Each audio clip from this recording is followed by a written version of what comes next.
Ah, está aqui. Padre, eu preciso de ajuda. Minha filha sofre de toque, que é aquela síndrome, né, da pessoa ter uma mania de repetir um determinado gesto. Há mais de 8 anos, Padre, não sabemos mais como agir. Pedimos que o Senhor nos ajude. Minha filha, isso precisa ser diagnosticado de maneira correta, né? Você precisa ter um bom profissional de saúde, um bom médico, um bom psiquiatra para poder identificar a origem do toque. Porque nós não podemos tratar isso sem a ciência. A não ser que você tenha, por exemplo, tem muita gente que sofre de toque. Aliás, tem muita gente nos dias de hoje, né? O que tem de gente neurótica hoje é impressionante. Tenho muito respeito, sabe? Eu também tenho os meus toques, eu também tenho as minhas manias. E eu preciso o tempo todo ter consciência disso. Vale o seguinte, se você tem um transtorno obsessivo compulsivo, que é isso que é toque, você precisa de ajuda médica. Mas antes da ajuda médica, você precisa da sua autopercepção, de você identificar onde é que você está exagerando.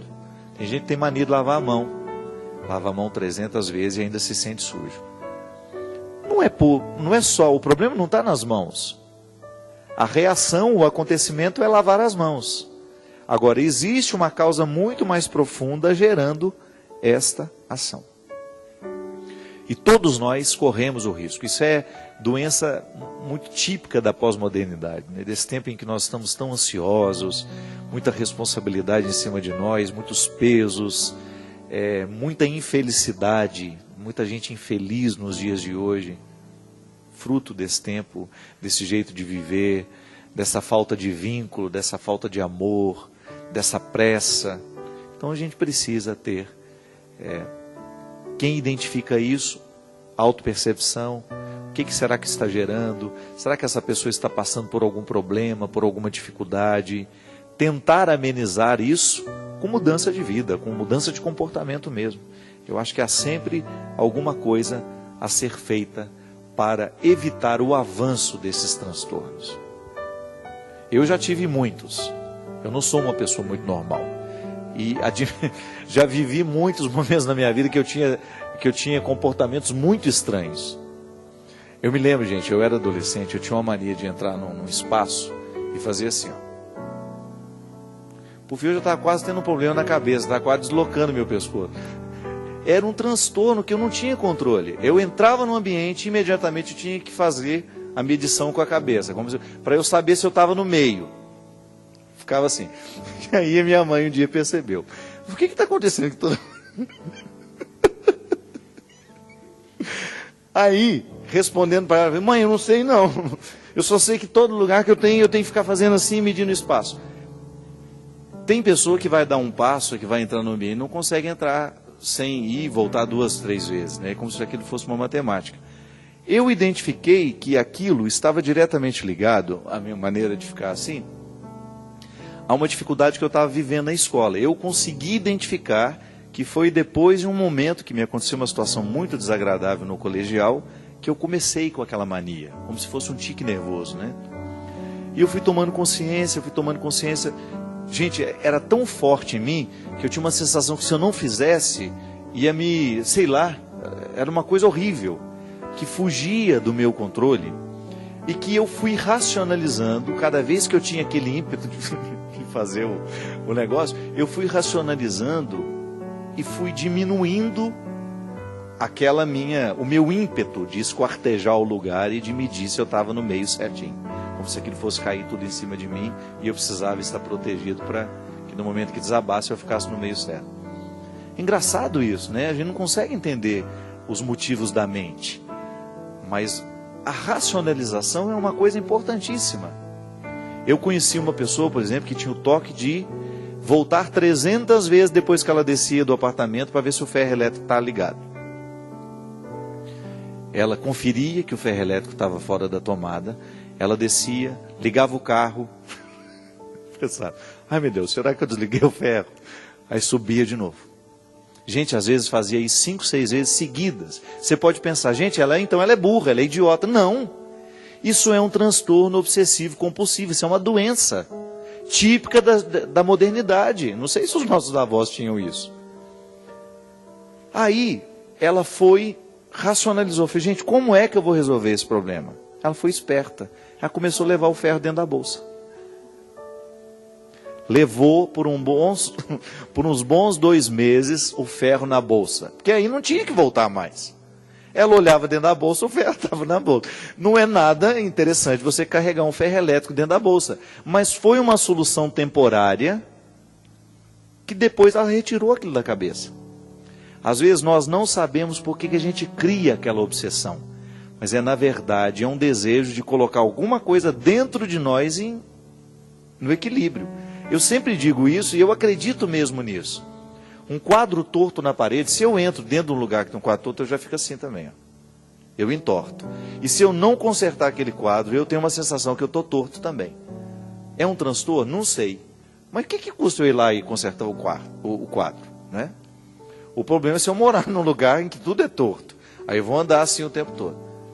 Então a gente precisa ficar atento, porque essas ansiedades que são próprias da modernidade, a gente pode dar um jeito de racionalizá-la. Gente, por que eu estou agindo assim? E buscar uma conexão com a realidade. Se descobre que não tem nada, vamos administrar o transtorno obsessivo antes de procurar a ajuda médica, porque às vezes a gente mesmo consegue resolver. A mulher resolveu levar o ferro na bolsa. Eu resolvi identificar em mim cada vez que eu tinha vontade de fazer, e no início eu me segurava e não fazia, até que fui vencendo aos poucos aquela obsessão por ter aquele comportamento. Agora eu vou te falar uma coisa, a nossa vida, por ser corrida demais, a gente precisa criar dentro do nosso dia a dia um intervalo para a meditação, para a oração. É impressionante como a oração, e eu não estou falando de repetição não, viu? Estou falando de oração em que lhe coloca no estado de concentração que as outras atividades podem não te dar.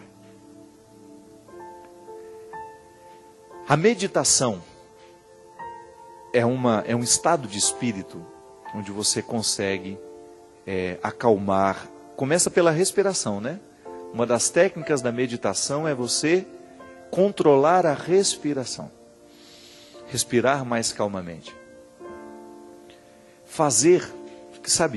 Criar no seu dia a dia, ainda que sejam 10, 15 minutos, para você ter este momento de encontro com Deus. Eu acho que muitos comportamentos estranhos a gente vai assumindo na vida, muitas dificuldades a gente vai assumindo na vida, porque nos falta espiritualidade. Eu acho que a espiritualidade, ela nos ajuda muito, mas muito mesmo, a viver melhor. Então, às vezes, um médico vai ser bom para nos ajudar a controlar esses transtornos que nascem, né, da ansiedade, mas a vida espiritual também.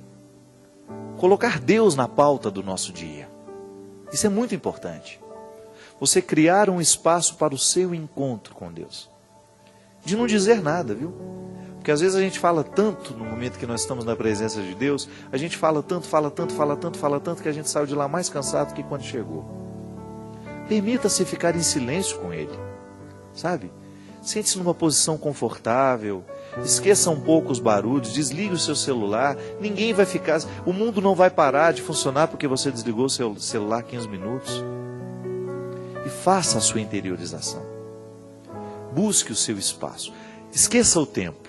Nós começamos falando de tempo, né? Crie o seu Kairos diariamente.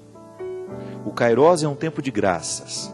Isto é, eu vou esquecer que o tempo existe. Eu vou permitir que a minha alma, que o meu espírito viva essa tranquilidade que ela precisa, que ele precisa.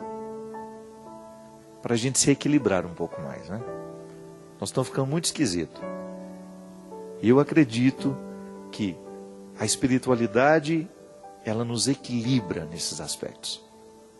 Nos coloca com menos neuroses, com menos medo, né? Onde há amor, não há medo, já dizia São Paulo, numa das suas cartas. Onde Deus está, ali tem que estar a serenidade, a harmonia. Os orientais sabem bem disso. As religiões orientais trabalham muito isso. O equilíbrio pessoal como uma forma de pertencer a Deus. E Jesus é um mestre em equilíbrio. Jesus é um homem equilibrado nas suas ações, no seu jeito de ser. Jesus é um ser humano admirável pela sua capacidade de costurar o céu com a história e de fazer o mesmo na vida de quem ele encontrava. Se fez na vida de tantos, pode fazer na minha, pode fazer na sua. Permita que Deus lhe traga equilíbrio. Permita que a sua espiritualidade possa lhe colocar em harmonia com a vida que você precisa viver, com seu espaço, com seu lugar, com a sua história. Obrigado pela sua companhia. Que Deus abençoe muito vocês. Que nós tenhamos bom fim de semana, um bom resto de semana, e que a gente se disponha a viver esse processo de Deus que sempre nos faz bem. Toda vez que Deus entra na nossa vida, Ele só nos faz bem. Derrame sobre todos nós a sua bênção. Ele que é Pai, Filho e Espírito Santo. Amém. Até a semana que vem, se Deus quiser.